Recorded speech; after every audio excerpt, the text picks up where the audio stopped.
Dans l'économie aujourd'hui, l'avertissement de la Commission européenne au président élu François Hollande, les prévisions de déficit et de croissance du programme ne sont pas réalistes. Bénéfice en chute libre pour le Crédit Agricole. La Banque Verte subit une ardoise d'1 milliard d'euros en Grèce.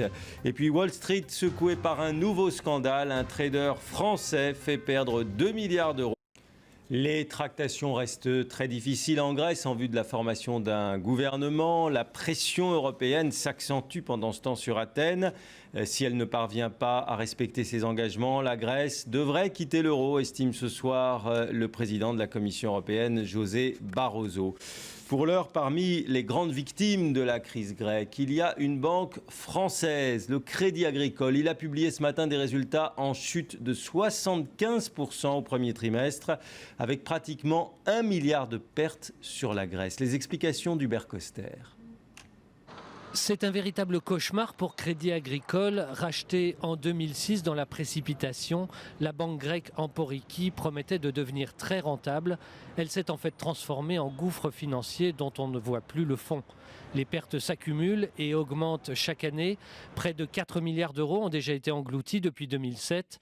Et pour le seul premier trimestre 2012, Crédit Agricole a perdu 940 millions d'euros à cause de la Grèce, dont les 2 tiers sont dus à Emporiki. Alors ça s'accélère parce que la Grèce en est finalement à sa 5e année de récession. Plus l'économie grecque s'effondre, plus le coût du risque de la banque Emporiki augmente.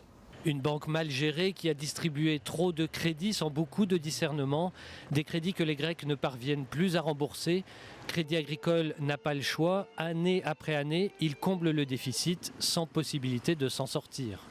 Aujourd'hui, et c'est évident, c'est invendable. Compte tenu de la situation de la Grèce, même une entreprise qui serait, disons, en bon état, trouverait difficilement acquéreur.